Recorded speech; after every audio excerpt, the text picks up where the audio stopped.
Welcome to the Good Girls Society, the podcast where we, Sass and Jen, talk about all things bookish, lifestyles, and navigating life in your 30s. Make sure to give us a follow on Instagram, TikTok, and YouTube at good.girls.pod, and be sure to follow us here on all your streaming services to listen to our latest episodes. On today's episode, we are delving into the gays' answer to Icebreaker, the wonderfully sweet and fluffy Cleat Cute by Meryl Wilsner. But before we get into the book, how is life? Tell me everything. Life is so good. You would have seen that I cracked 20K on Instagram, which is so exciting and exciting.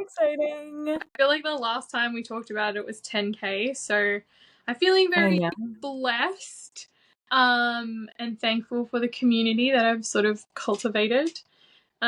So yeah, that's kind of been like the biggest thing that's happened over the last couple of weeks. And what else? Oh, my best friend ran her first full marathon today, and she did it exciting. 4 hours and 7 minutes.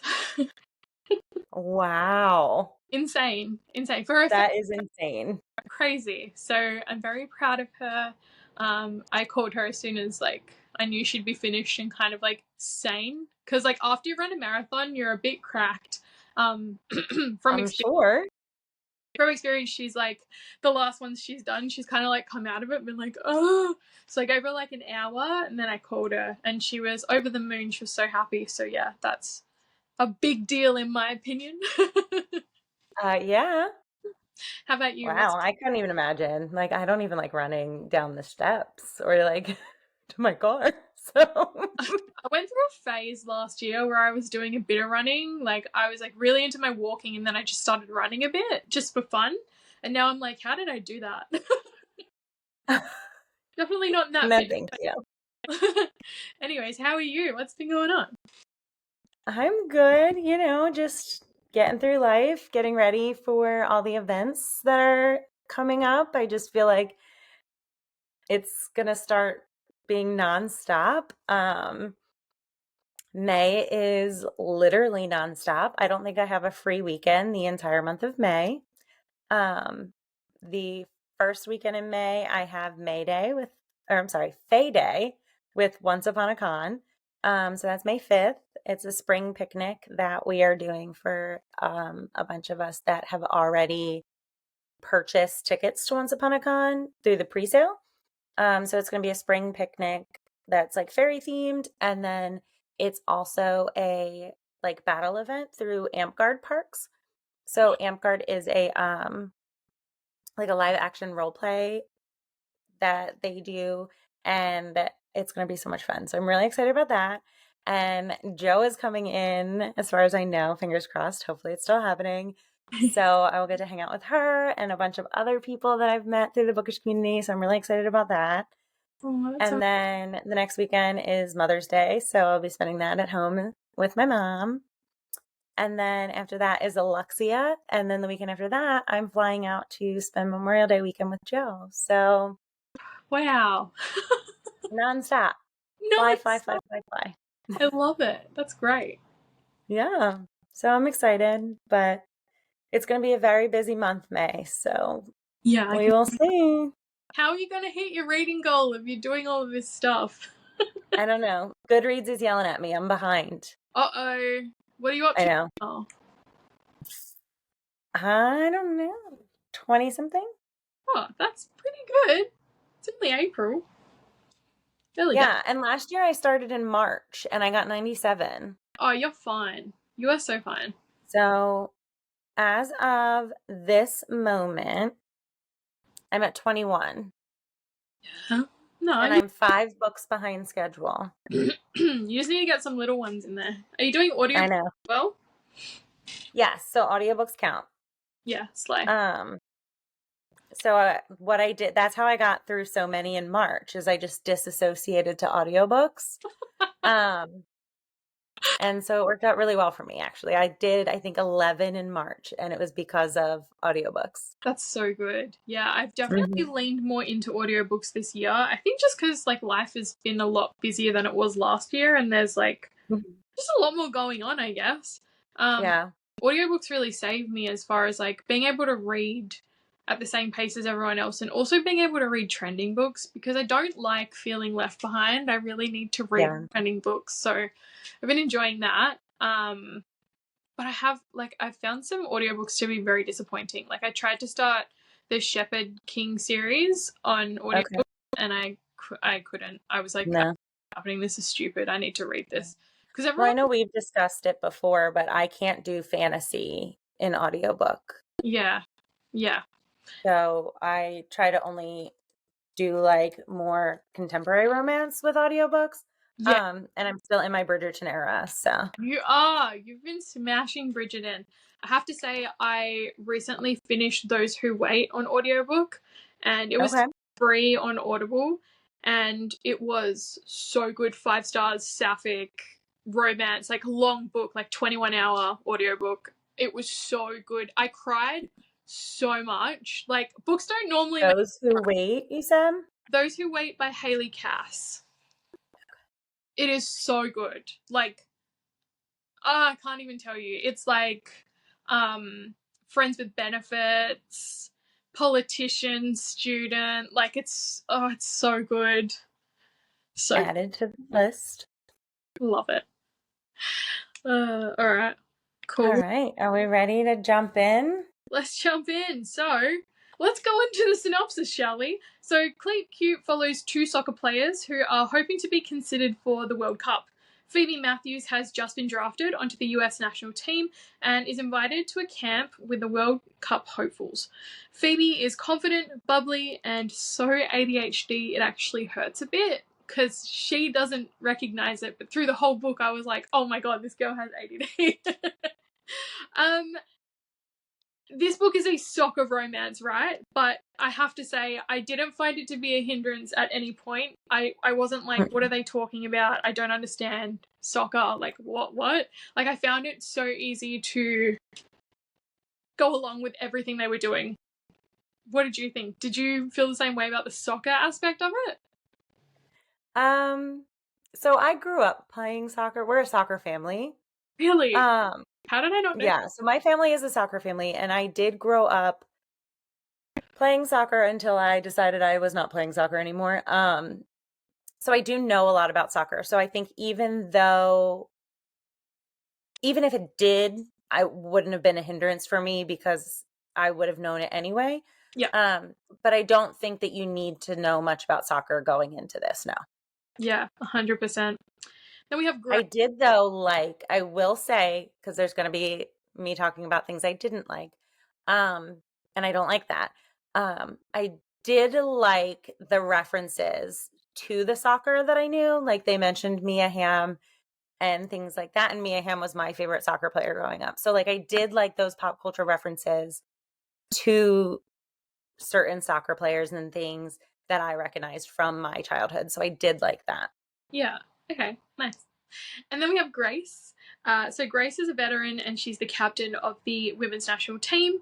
And she's got this very serious outlook that gives off autism from the get-go. This girl is autistic as fuck. I have to say, for such like a light and fluffy and sweet romance book, I felt like we got a lot of representation of like neurodivergent people, so people with ADD and people with autism. We saw a lot of that.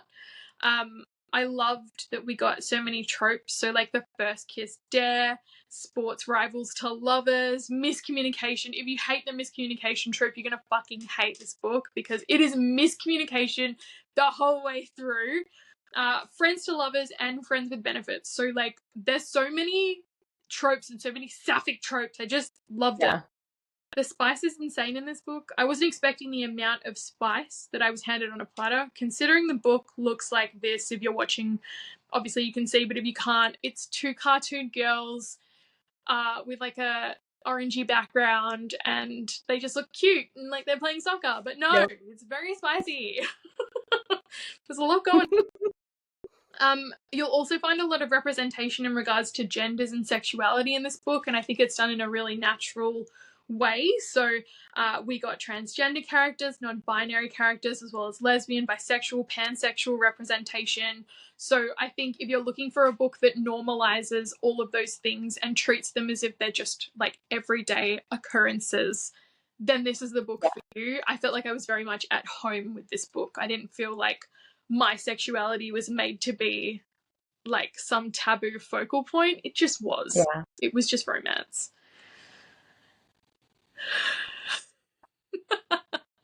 I'm like waiting for you to say something scathing. I'm like, I agree with that. okay, shall we move on to the characters, Jen? No, we can talk about it. So I do agree. I agree. I really liked the representation in this book. And I think that that is one of the things that kept me with this book.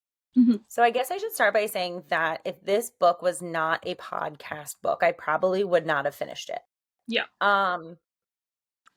For the sole fact that the writing style of the author was not for me. Yeah. It was very hard for me to read this book with the style of writing and the, in my opinion, lack of sentence variety that was provided to us. I swear to God that if I heard one of the characters' names one more time, like I probably would have lost my shit. I had to take a lot of breaks. Yeah. This book took me so long to get through because I knew how much you loved it and I really wanted to finish it for you. I literally told you, I was like, DNF it, girl. I know. Fuck that. I know. But it was very hard for me to finish, but I did like those aspects. I did like the representation. There are a lot of things about this book that I did end up liking.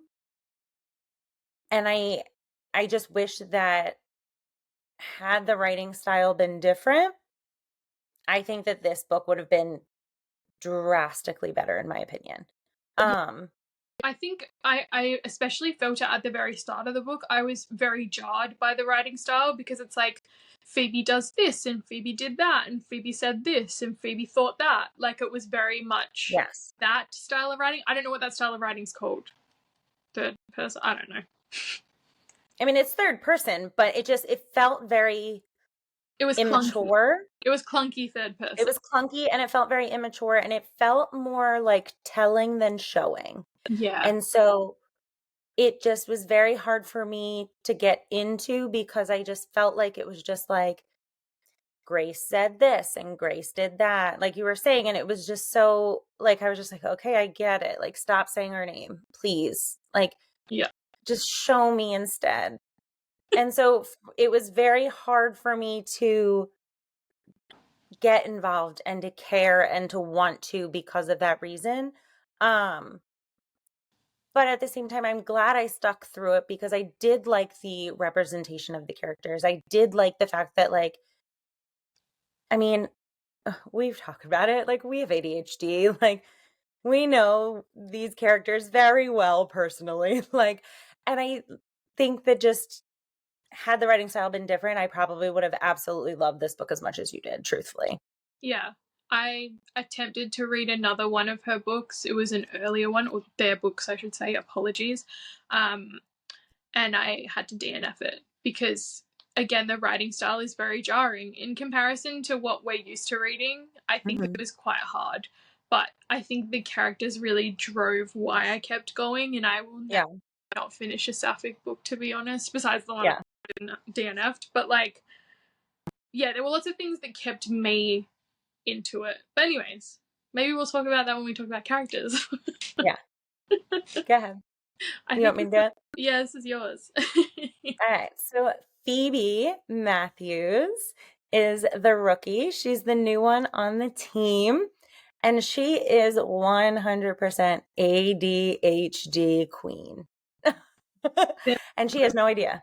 Yeah, no idea. No clue at all. But we don't know that. We had no idea until Grace said, she made the comment about her meds, and Phoebe's like, what are you talking about?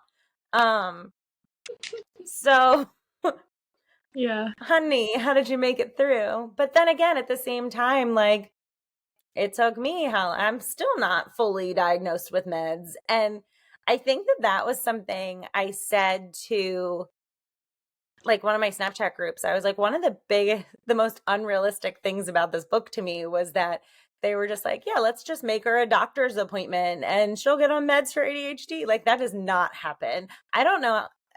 Every other country apparently has much better medical system than we do, but that does not happen here. I've been trying to get on ADHD meds for 5 years now, and still, like, unless I go and spend like $700 for testing as an adult, I cannot get on these meds. Like, Oh yeah, no, that's what you have to do here. I paid $1,000 to get diagnosed. yeah. It's crazy because you So have to go to I first.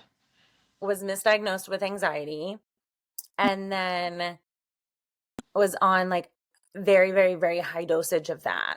And it was just numbing. And then I kept saying like, no, like it's not working. Like I can't focus. And they're like, we have to treat you for anxiety first and then we'll worry about your focus. And I'm like, that doesn't make sense. Um, and then it was like, you have all the most recent doctor's appointment this past week, actually.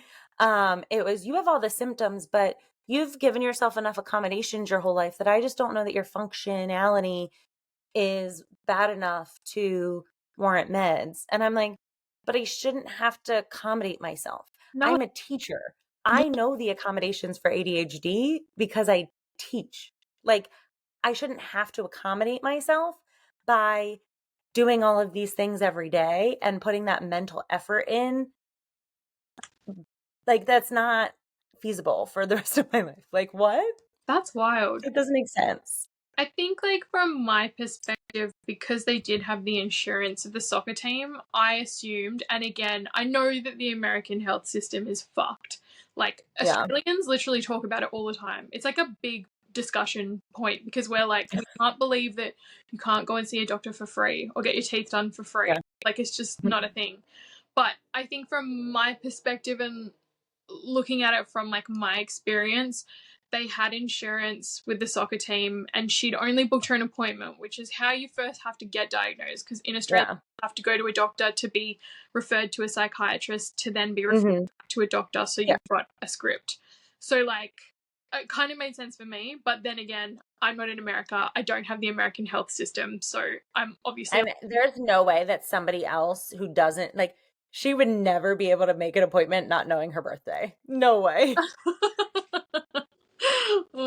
yeah. Yeah, No way. I did not think that deeply about that. I'm like I'm sitting there like, cute. what? But did But she again, it could have just been again, it took me so long to get through this book that I'm like, come on. yeah, you were probably like picking apart like all the little things. Yeah. Hang on, that doesn't make sense. But like Right. that's what you do. That's what you do when you don't like Yeah. a book. You're like, I don't think so. I've done that heaps. Right. Um, But anyway, Phoebe also has a ton of confidence. Which I loved. I loved her sex positivity. Loved that she was such a flirt, loved sleeping around. Total Gemini vibes for me. I don't know if you got that too, but yeah, such a Gemini. She gave off serious Gemini vibes. I think like the way in which sex was approached in this book, especially from Phoebe's point of view, it was very natural. It didn't feel like a Mhm. discussion that was dirty or not allowed or taboo. Like it was just like, I like to sleep around and that's really what I'm about. I don't really care about having a relationship. And that was nice. Yep. I liked that. I thought that was good. Yeah.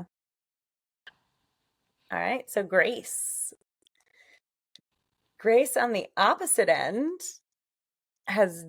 definitely has the autism. The tism. Yes, she does. I like your comment in here about her pillows. Do you want to talk about the pillows? Legitimately, as soon as I heard about the pillows, I was like, this bitch has autism. Like, I knew there was something tismy about her because she's just so that her thought process is very black and white, which as a Mm-hmm. person with the tism, I fully understand. Like, you have to tell it to me straight, otherwise I'll be like, what the hell? And I think Grace reminds me of myself when I was a lot younger. When I was younger and I didn't know that I was on the spectrum, I would use silence and just staring at people as a form of communication because I was too scared to speak to them because I was like, what if I fuck up? What if I say something wrong? Because I'm on the spectrum. I don't know if what I'm going to say is okay for a neurotypical person, which obviously back then I didn't know they were neurotypical and I was neurodivergent, but I just didn't understand why what I said and what they said, they were not computing because people speak in tongues. Neurotypical people don't say what they mean, and for autistic people that can be really hard. So I found Grace's silence and Grace's, what would I call it? Grace's lack of responses very easy to understand as someone who used that as a coping mechanism when I was younger. So I knew straight away there was something tismy about her, but then the pillows, I was like, no normal person has that many pillows and enjoys that many pillows. So I love pillows, so I was all for it. I was like, yes, pillows. And then I loved the mention of like the different textures for the different feelings and like you needed certain pillows for certain occasions. I was like, yep, that's me. Love that. Thank you. It was so cute. I love that representation. It's such a silly little thing, but for someone who gets it, it's like, oh, I feel so seen. Mm-hmm. And then Grace was also the complete opposite of Phoebe with lack of confidence and then the lack of the like sexual confidence and just very introverted in that sense where she didn't really want to. Like Phoebe was all about like, let's talk about it. Like, tell me what you want. Tell me how you feel. Tell me everything. And she was like, I gotta talk right now. Like, what do I say? Literally. Can I just enjoy it? Yeah, it was very jarring as well, I think, to see their different points of views of how they viewed each other. It just it showed their conditions. Yes. Highlighted them. Oh, yes. And, like, and then she was just very, I know we said it too, but she was very stoic and just very much black and white, very. Yeah, except for that weird medical anxiety. Like that whole I don't want to get my hip checked out situation where she was that was also very valid and validating, I think, for a lot of people, because a lot of people have really bad medical anxiety, but hers was brought on by the fact that she wouldn't be able to do the thing that she loved the most in the world. So true. It was quite sad, I think, to see that kind of medical anxiety, because there was no reason that she shouldn't have. She had, you know, her soccer team's insurance. Like, it would have been fine for her to go and get sorted. But yeah, and I think that becoming such a big part of the story as well was interesting, because she's obviously taken off the soccer team while she recovers from an injury, and we get to see a totally different side of her, and a side where she loses so much control, which was nice, I think. I loved how all of the other characters as well were pretty much all gay. Like, in some form, they were all either like bisexual, pansexual, lesbian, like, and it was so normalized. And I guess I don't know if that's what it's like in the women's soccer world, because I'm not really into women's soccer, but like it felt so normalized, and like the whole community was just. And they did mention that. They mentioned how normalized it was and how it was becoming more prevalent, like as she was getting older. Yeah, which again is so nice. I love hearing things like that in stories. It makes you feel like, you know, who we are is becoming way more accepted.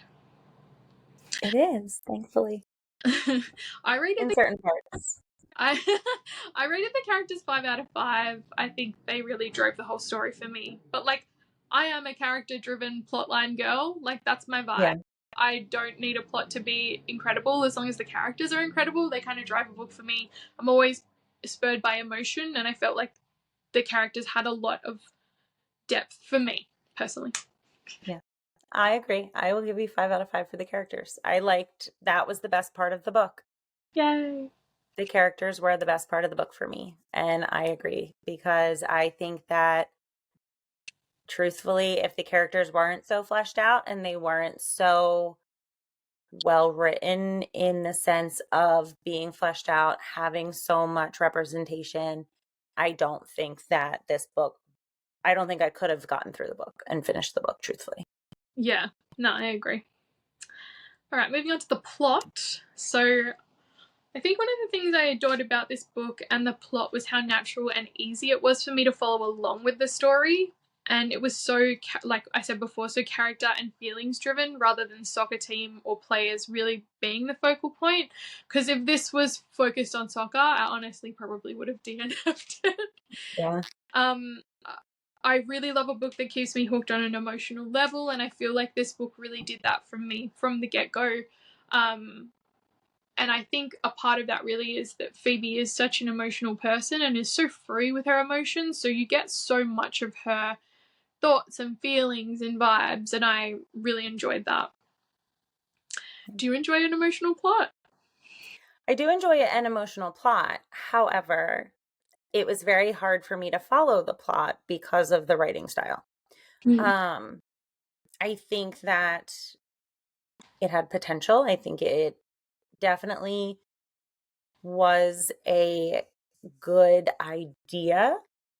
I just don't know that it was executed well in the way that it was written. So it was hard for me to follow along in the way that I wanted to, Yeah, um, which is where it lost it for me because I think it was so hard for me to follow along and for me to kind of get there and understand it because of just that I just couldn't connect to it because of the writing style.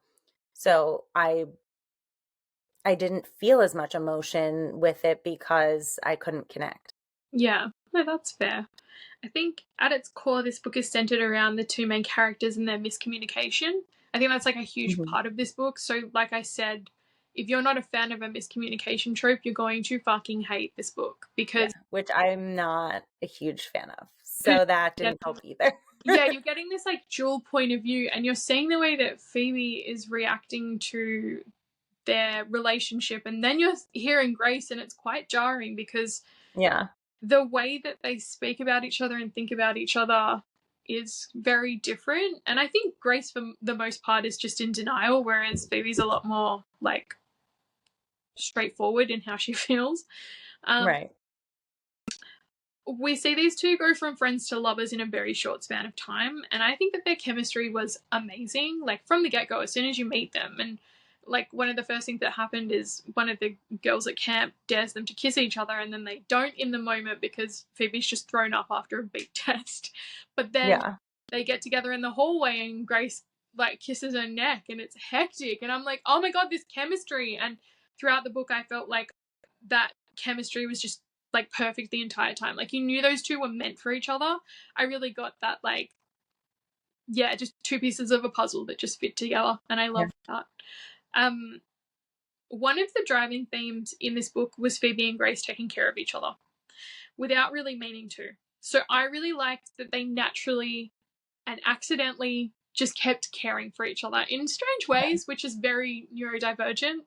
Strange ways, like Phoebe looking after Grace when she was, injured, and Grace taking Phoebe out on ferries and like at Yeah. sunset. Like it's not supposed to be romantic, but oops, it is, and it's beautiful, and it's ways that we don't realize we show love. And I think that's important to discuss because not everyone shows love through physical means. Like not everyone Mhm. is tactile, and some people show love through these strange. Also, I just want to point out she's wrong. Cafe du Monde is the best beignet place, and Randazzo's is the best king cake place. So that also made me very angry at this book because those two places are the best. And the fact that she specifically stated that both of those were not, I'm offended. I don't even know what a king cake is, so I'm very sorry. I have no thoughts on that. Okay. I would offer to send you one, but I still have your book that I never sent you. So I'll come get it next year. perfect. um, I feel like the more they discovered about each other, the more romantic they got. And again, without meaning to be, I feel like it was just cute. And I also feel like there was an overwhelming sense of dread. Sorry, an overwhelming sense of dread in my stomach, knowing from that dual point of view how each of them were thinking, because Phoebe's Yeah. falling. Grace was like, what the fuck? I've got things to think about. I've got my future to think about. So Yeah.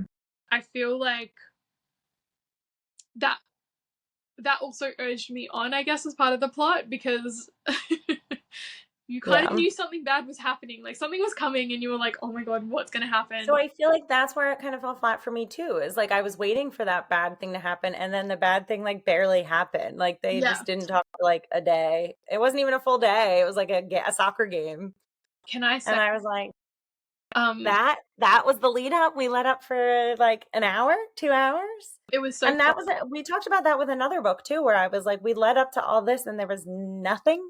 there Like, needed to be more heartbreak. Like, there needed yeah, to be a big heartbreak. But what this lacked in that, those who wait more than made up for. So if you guys want less sport but more heartbreak, those who wait has you covered. Damn.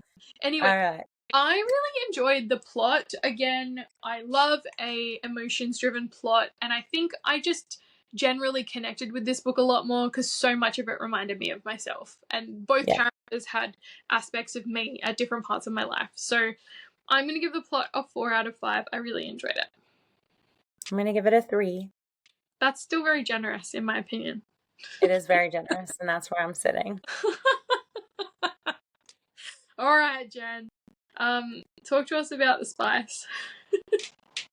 I liked the spice. That I'll give it. Again, there were too many names used. That killed it for me.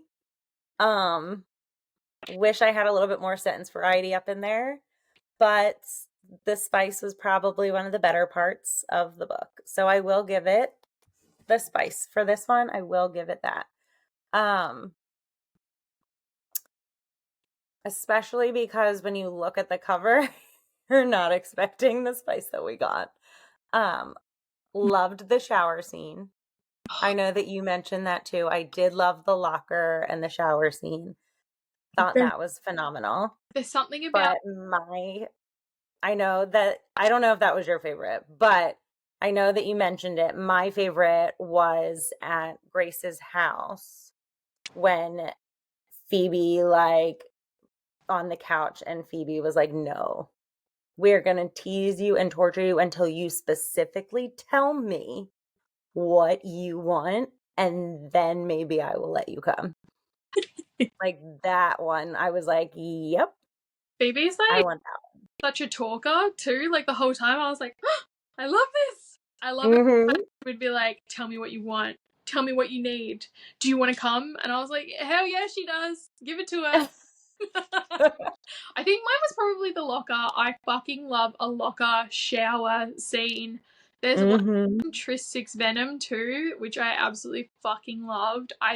That's one of those things, one of those like micro, what would you call it? It's not a micro trope, but it's like a micro sex scene. Yeah, like me and the table. I get it. The locker, it's just Uh-huh. something about it. Like, I would never have sex after being sweaty and training and playing soccer for Yeah, 2 hours, but love reading about it. yeah. Weird preference. Whatever, each his own, man. To each his own. It's also something just like so hot about being in a locker, being in public, Yeah. Oh yeah. doing this thing that you shouldn't really be doing. Like, it's just hot. I just enjoy Oh it. yeah. Mm. Mm. And then I think too, that goes back to that early 20s. Because like I think about that now and I'm like, I used to do stuff like that all the time. And I don't know that I would now. Yeah. Like, I don't know that I really would do the amount of like public stuff that I used to do. Yeah. I definitely would not. I think, yeah, when you're younger, you just think you're invincible. And it goes back to Hmm. that you think you know everything, but you really. Yeah. But yeah, Hmm. it's definitely one of those things you do when you're younger, isn't it? And you're on a women's soccer team.